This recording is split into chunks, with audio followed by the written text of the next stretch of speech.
안녕하세요. 믿어쓴 가족 여러분.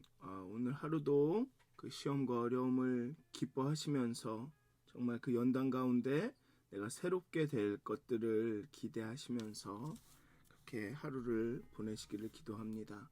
우리 사도신경 하심으로 7월 21일 금요일 새벽 예배를 시작하도록 하겠습니다.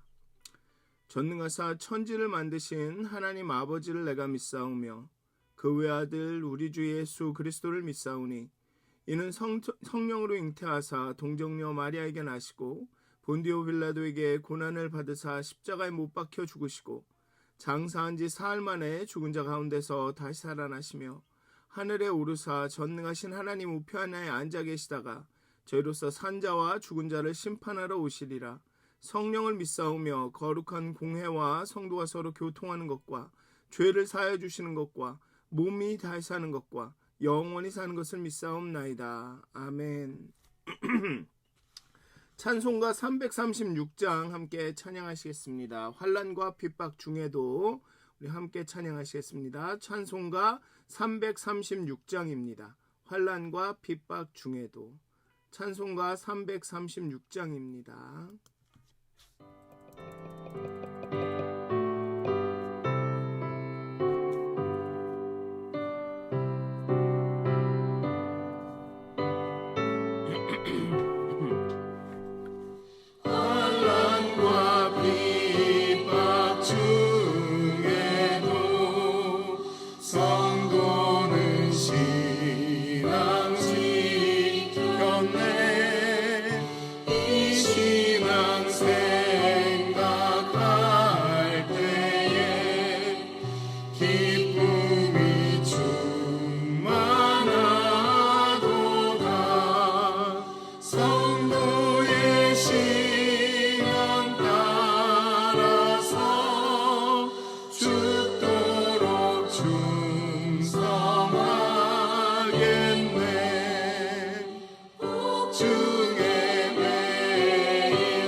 기도하시겠습니다.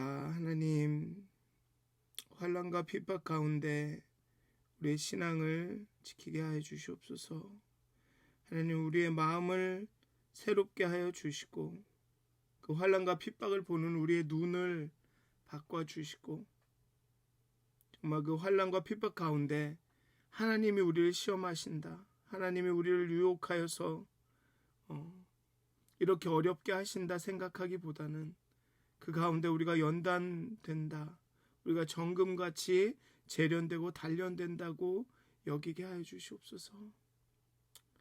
정말 환난과 핍박 가운데 오히려 기뻐하며 하나님의 일하심들을 바라보며 평안 가운데 거할 수 있도록 하나님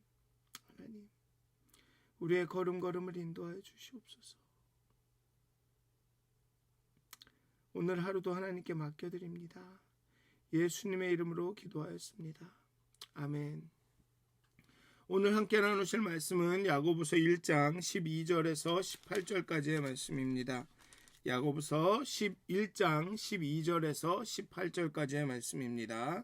제가 봉독하도록 하겠습니다. 야고보서 1장 12절에서 18절까지의 말씀입니다. 제가 봉독하겠습니다.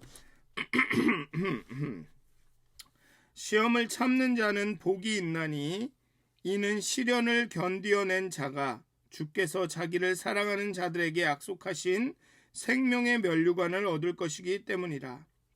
사람이 시험을 받을 때 내가 하나님께 시험을 받는다 하지 말지니 하나님은 악에게 시험을 받지도 아니하시고 친히 아무도 시험하지 아니하시느니라.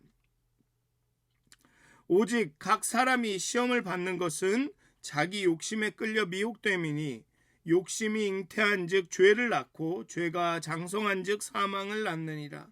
내 사랑하는 형제들아 속지 말라. 온갖 좋은 은사와 온전한 선물이 다 위로부터 빛들의 아버지께로부터 내려오나니 그는 변함도 없으시고 회전하는 그림도 자도 없으시니라. 그가 그 피조물 중에 우리로 한 첫 열매가 되게 하시려고 자기의 뜻을 따라 진리의 말씀으로 우리를 낳으셨느니라. 아멘.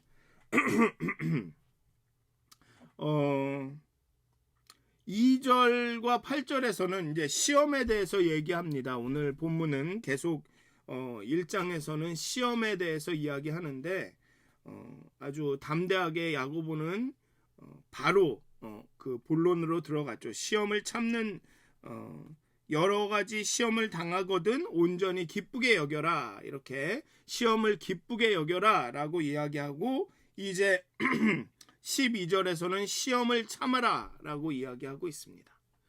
2절부터 8절에서 근데 시험은 왜 시험을 기쁘게 여기냐 하면 시험은 성도를 온전하고 구비하여 부족함이 없는 자로 연단하기 때문에 그렇기 때문에 인내를 이루어서 그 시험을 견디면 정금같이 나오기 때문에 시험을 기뻐하라 라고 말합니다. 근데 오늘 본문에서는 좀 더 미래적인 약속을 우리가 참는 이유로 시험을 참는 이유로 제시합니다. 시험을 참는 자에게는 약속하신 생명의 면류관이 주어진다라고 말하죠. 그래서 2절부터 8절에서는 시험의 어떤 현재적인 의미, 어떤 현재적인 유익에 대해서 말하는 반면에 오늘의 본문에서는 시험의 미래적인 의미, 미래적인 유익에 대해서 이야기하고 있죠. 그런데 여기 시험이라는 단어가 계속 반복되고 있는데 12절에서 나온 시험과 13절에서 나온 시험이 한국말로는 번역이 똑같습니다. 그런데 그 영어나 원어로는 다릅니다. 12절에 나온 시험은 트라이얼, 테스트 이런 겁니다. 뭐라 그러죠? 이렇게 이걸 한국말로 시험 말고 점검, 시도 이런 뜻이고 13절의 시험은 유혹이라는 뜻입니다. 우리가 다 알듯이 앞에 시험은 테스트고 뒤에 시험은 템테이션입니다. 그러니까 시험, 트라이얼이라는 것은 평가의 과정이죠. 평가를 하는 겁니다. 그런데 이 평가가 이렇게 시험 봐서 떨어지면 버리고 시험 봐서 떨어지면 버리고 이게 아니라 그런 평가가 아니라 점검입니다. 점검. 이게 약간 앞에 있는 연단과 연결이 된 거죠. 내가 어디에 있는지 확인하고 앞으로 얼마나 더 노력을 해야 될지 어떤 부분을 더 이렇게 보강해야 할지 그런 것들을 알려준다라는 것이죠. 그러니까 12절에 나온 시험은 앞에 나온 그 연단이라는 개념과 비슷한 겁니다.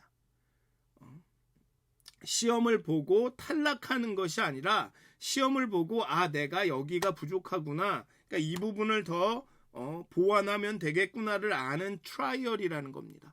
테스트라는 거죠. 그렇기 때문에 이 시험을 참는 자는 복이 있는 겁니다. 왜냐하면 점점점 온전하여지고 부족함이 없는 자가 되어가니까. 그리고 그 사람에게는 여기 보면 사랑하는 자들에게 약속하신 생명의 면류관이 주어집니다. 끝까지 시험을 참는 자에게는 생명의 면류관이라는 복이 주어지죠. 그것은 온전하고 구비하여 조금도 부족함이 없는 사람으로서 주와 교제하며 영생을 누리는 상태를 이야기합니다. 그리고 모든 시험은 사랑의 시험입니다. 시험을 참게 하는 힘은 사랑에서 나옵니다. 동시에 시험을 참았을 때 형성되는 성품이 사랑이죠. 그래서 인내랑 오래 참음을 사랑의 지속이라고 말하기도 합니다. 참는다라는 것은 그 사람에 대한 어떤 신뢰나 그런 사랑을 지속한다라는 의미라는 겁니다. 그래서 시험을 참는 자는 하나님에 대한 사랑을 지속한다라는 의미가 된다는 겁니다. 그 어려움 가운데서도 시험 가운데 하나님에 대한 우리의 사랑이 확인이 된다는 거죠. 사랑을 지속하는 법, 신뢰를 지속하는 법을 시험을 참으면서 배운다라는 것입니다. 끝까지 인내하는 믿음과 소망은 하나님 외에 모든 것을 상대하고 하나님의 사랑을 진심으로 사랑할 때 가능하다는 것입니다. 이 사랑, 하나님 외의 모든 것을 상대한다는 얘기는 이는 다른 것이 절대적이지 않다라는 겁니다. 자신에게 절대적인 것은 오직 하나님의 사랑이라는 겁니다. 그렇기 때문에 시험을 참는다라는 것은 그 사람이, 그 성도가 하나님에 대한 사랑을 지속하고 그 사랑을 증명한다라는 것을 의미하는 거죠. 그렇기 때문에 자기를 사랑하는 자들에게 약속하신 그 생명의 면류관을 주는 것입니다. 자기를 사랑하는 자들에게 약속하신. 그래서 시험을 참는 자에게 자기를 사랑하는 자들에게 약속하신 생명의 면류관이 주어지는 겁니다. 왜? 시험을 통해서 하나님에 대한 사랑이 더 깊어지고 확인되기 때문에, 그리고 그 사랑을 지속한다라는 것을 보여주기 때문에 그렇습니다. 그리고 두 번째로 이 다른 하나의 시험은 뭐냐 하면 유혹이라고 번역된 시험입니다. 이것은 다른 누군가를 이렇게 꿰어서 설득하든 꿰든지 간에 그렇게 해서 나쁜 일을 하도록 만드는 거죠. 그런 유혹이라는 것입니다. 그래서 사람이 시험 유혹받을 때 내가 하나님께 시험을 받는다 하지 말지니, 즉 사람이 시험을 받을 때 어떻게 말하냐 하면 하나님께서 나를 유혹해서 이런 어려움에 빠지게 했다. 하나님께서 나를 유혹하셔서 나로 하여금 범죄하게 했다라고 말한다는 것입니다. 그런데 하나님은 그런 분이 아니라 오직 사람이 시험을 받으면, 오직 사람이 유혹을 받는 것은 자기 욕심에 끌려 미혹되었다. 욕심이 잉태한 즉 죄를 낳고 죄가 장성한 즉 사망을 낳는다.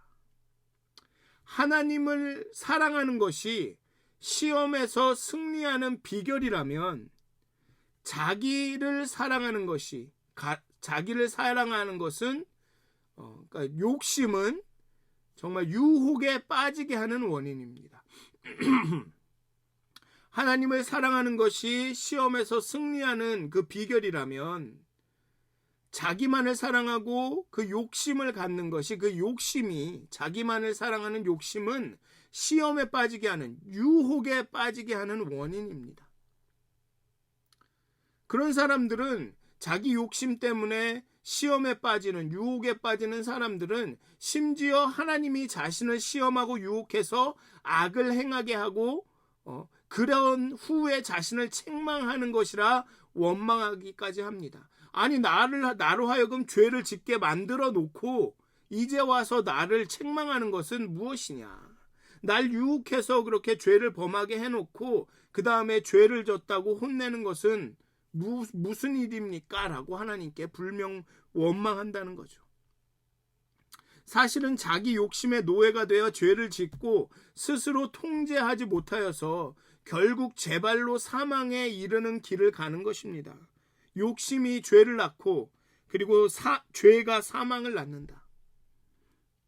자기 속을 들여다보지 않고 밖에서 이유와 핑계거리를 찾으려는 시도는 모두 변화의 여지가 없는 자기 기만일 뿐입니다. 뭐 그런 거죠. 이건 내가 한 게 아니라 저 사람이 날 그렇게 만든 거야. 이렇게 말하는 사람들이 있습니다. 왜 나를 이렇게 만듭니까? 근데 결국은 자신의 욕심 때문에 자신이 선택한 일인데, 성경에도 그런 사람이 나오죠. 왜 하나님은 선악과를 인간이 먹을 줄 알면서도 에덴 동산에 두셨습니까? 그렇게 말하죠. 테스트냐 트라이얼이냐 유혹이냐, 그것은 어쩌면 그 시험 자체가 다를 수도 있습니다. 그 시험을 출제하는 자의 의도가 그럴 수도 있는데, 근데 여기 분명히 성경에는 하나님은 유혹하지 않으신다, 하나님은 그런 시험을 하지 않으신다라고 말씀하고 있지 않습니까? 결국은 유혹은 하나님이 아닌 다른 존재에게서 오는 거죠. 그래서 시험이나 점검이냐 아니면 그 유혹이냐, 테스트냐 템테이션이냐는 그 시험이 어디에서 오느냐에 의해서도 결정이 되는 것 같지만, 한국 번역으로는 이걸 똑같이 다 시험으로 하지 않았습니까? 그런 거를 좀 그런 그냥 똑같이 시험이라고 번역을 한 것으로 미루어 볼 때는, 그게 누구한테서 오는 것이냐에 따라서 그게 시험이냐 유혹이냐로 결정이 되기도 하겠지만, 그에 대한 우리의 반응에 의해서 또 결정되는 것 같기도 합니다. 심지어 자신의 욕심에 의해서 이런 유혹에 빠지고 어려움을 겪게 되고 시험에 빠지게 되어도 어떤 순간에 내 죄 때문에, 내 욕심 때문에 이런 어려움을 겪는구나 하고 회개하면서 자신을 정결하게 하고 연단하는 기회로 삼는다면, 그것이 템테이션이었을지라도 트라이얼이, 테스트가 될 수도 있는 것입니다. 내가 내 욕심 때문에 이런 어려움을 겪는구나, 내 욕심 때문에 이런 시험을 겪는구나, 내가 회개해야지 하고 돌이키면, 그 다음에는 이런 부분은 내가 약하구나라고 깨달으면 그게 유혹이었을지라도 테스트가 될 수 있는 거죠. 근데 문제는 그 시험에 대한, 어려움에 대한, 우리에게 닥쳐오는 그 환난에 대한 우리의 반응입니다. 심지어 자신의 욕심 때문에 그 어려움으로 기어 들어갔음에도 불구하고 그 탓을 다른 사람에게 돌리며 심지어는 하나님에게도 돌립니다. 왜 하나님 나한테 이러십니까? 왜 당신은 나로 하여금 이렇게 하도록 만들었습니까? 왜 내가 이런 나쁜 판단을 하게, 이런 선택을 하게 만들었습니까? 당신 탓입니다. 이런 사람들이 계십니다. 왜 나를 시험에 들게 하느냐? 왜 나를 이렇게 힘들게 하느냐? 왜 나를 유혹해서 이러한 덫에 걸려들게 하느냐? 심지어 자신의 욕심 때문에 그렇게 했음에도 불구하고, 아담은 하나님께 불순종한 것에 대해 꾸지람을 듣자 하나님께서 주신 그 여자가 유혹했습니다라고 말합니다. 여자에게 탓을 돌리죠. 나는 그 욕심 때문에 먹은 게 아니라 그 여자가 나를 유혹해서 먹었습니다 라고 말하죠.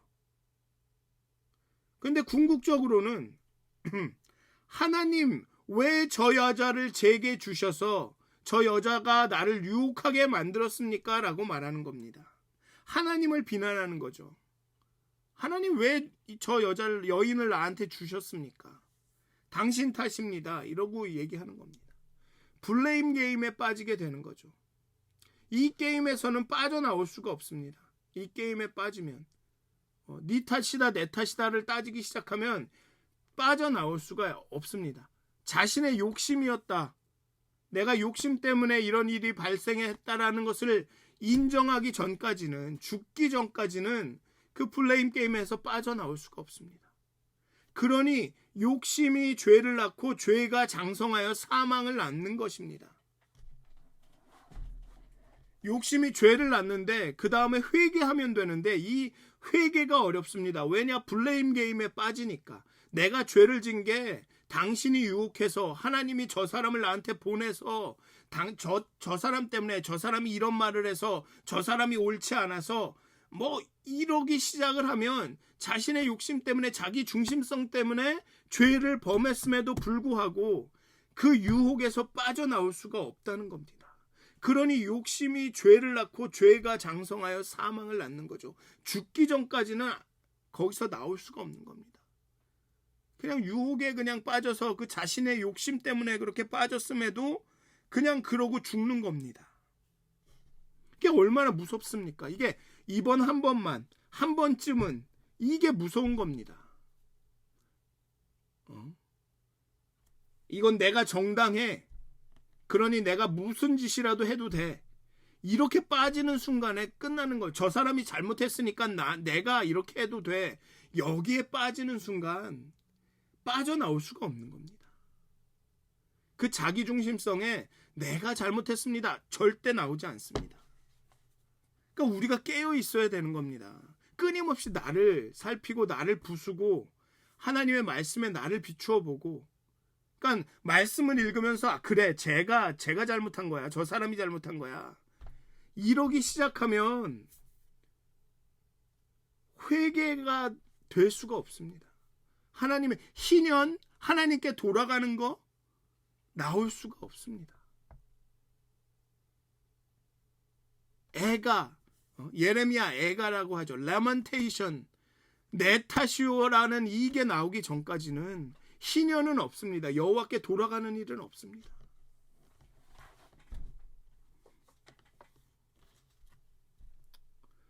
시험에 대한 우리의 반응이 더 중요한 거죠. 그러니 야고보는 여기 16절에 내 사랑하는 형제들아 속지 말라라고 이야기하는 겁니다. 속지 말아라. 스스로 너 자신에게 속지 말라. 나는 욕심으로 한 것이 아니야. 나는 대의를 위해서 한 거야. 그런데 다른 사람들이 나를 뭐 잘못됐다고 해. 하나님이 나를 유혹하여서 범죄에 빠지게 하셨어. 뭐 이런 하나님이 있는가? 이러면서 스스로를 속이지 말라라는 겁니다. 그러한 생각에 속지 말라는 것입니다. 하나님은 온갖 좋은 은사와 선물을 주시는 분입니다. 그는 변함이 없고 회전하는 그림자도 없습니다. 그림자가 없다는 의미는 그분이 빛 그 자체라는 겁니다. 하나님의 근본적인 의도는 좋은 은사와 선물을 주시려는 겁니다. 유혹해서 죄에 빠지게 하고 환난에 빠지게 하느라는 게 하나님의 의도가 아니라는 것입니다. 만약에 우리가 시험 가운데 있다면 그것은 우리의 욕심 때문에 우리 스스로 자초한 화이거나 하나님께서 우리 안에 뭔가 연단할 부분이 있다고 말씀하시는 겁니다. 연단할 부분이 있다고 말씀하시는 그런 시험이라면 그것을 깨닫고 돌이키면 됩니다. 하나님, 아이고 내가 잘못했습니다. 그러니 속지 말고 이것을 명심하라면서 17절, 18절을 이야기하는 거죠. 모든 온전한 은사와 온갖 좋은 은사와 온전한 선물이 다 위로부터 온다. 하나님이 주시는 것이다. 그는 변함이 없는 분이다.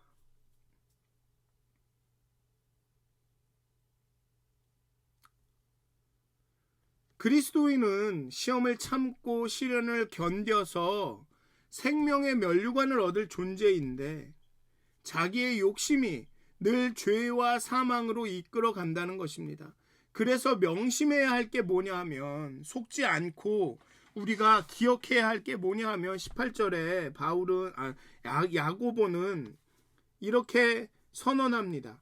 하나님께서 자기의 뜻을 따라 진리의 말씀으로 우리를 낳으셨다.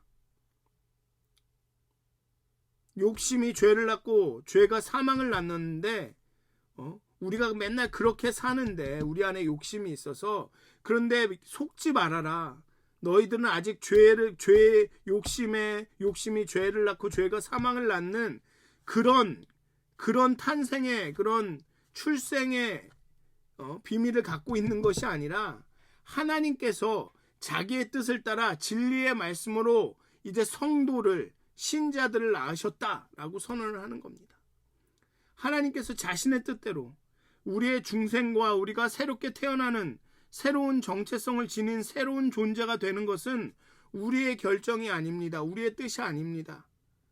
물론 우리의 결심과 선택이 한 부분을 차지했을지는 모르지만 결정적인 요소는 하나님의 뜻이라는 것입니다. 하나님께서 우리를 하나님의 형상에 따라 지으시기로 결정하셨고, 불순종으로 하나님과 멀어지고 타락했을 때도 예수 그리스도를 종의 형체로 보내셔서 구원하시기로 결정하셨고, 그래서 우리를 하나님의 백성으로, 원수에서 하나님의 자녀로 바꾸시기로 결정하셨고, 이 모든 것이 하나님의 뜻이라는 거죠.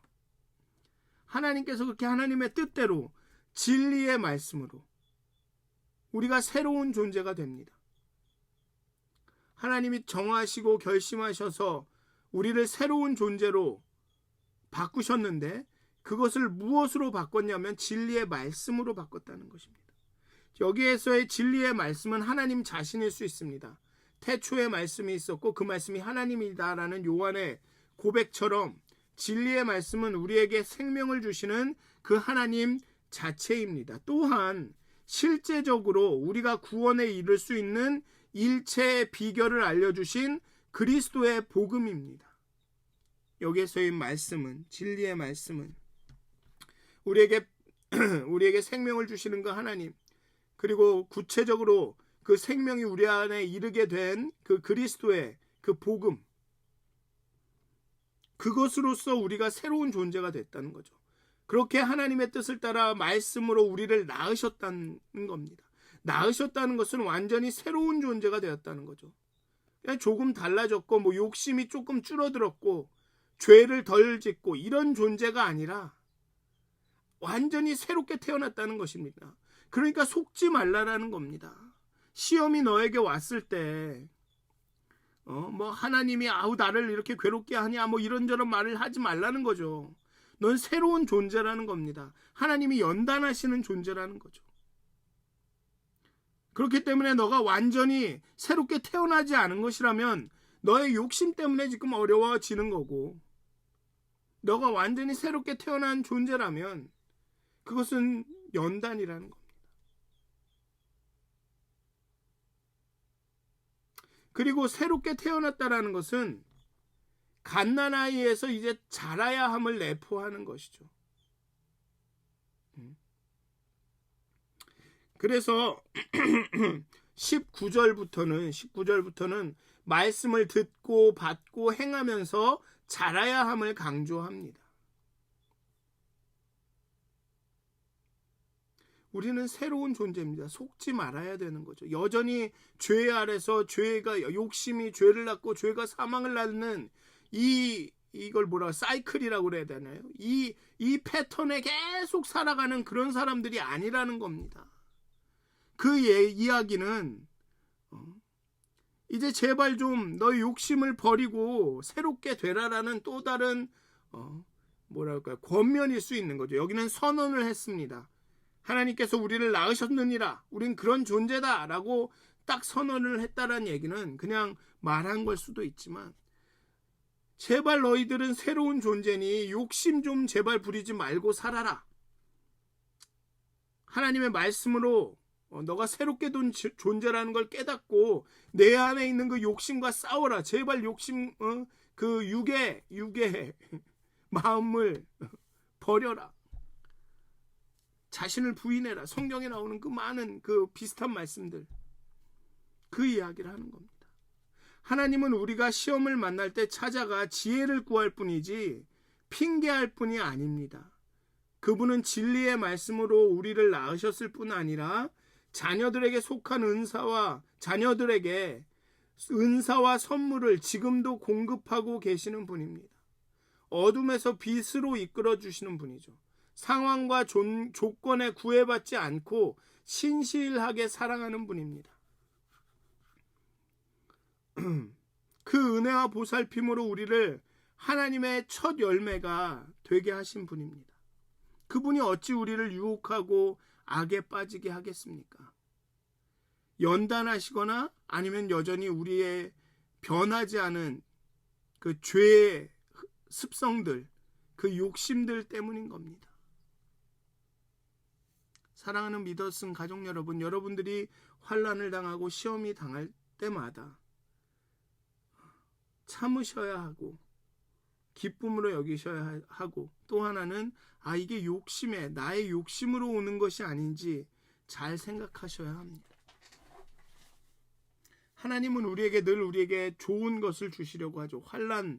환난으로 보이지만 하나님은 우리에게 그것을 통해서 우리에게 뭔가를 알려주려 하시고 우리를 연단하려 하시는 겁니다.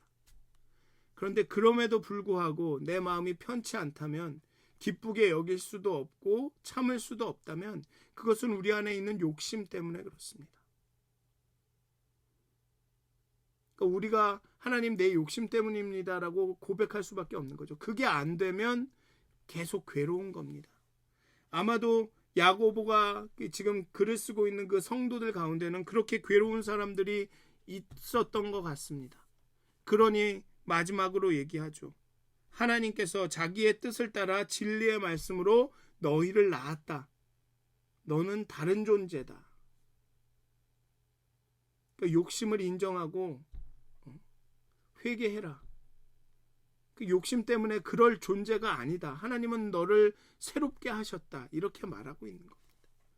사랑하는 믿었은 가족 여러분, 우리가 우리의 마음을 잘 들여다봐야 합니다. 왜냐하면 우리의 마음이 우리에게 닥치는 시험과 환난을 어떻게 견뎌낼지, 어떻게 대처할지를 알려주기 때문에 그렇습니다.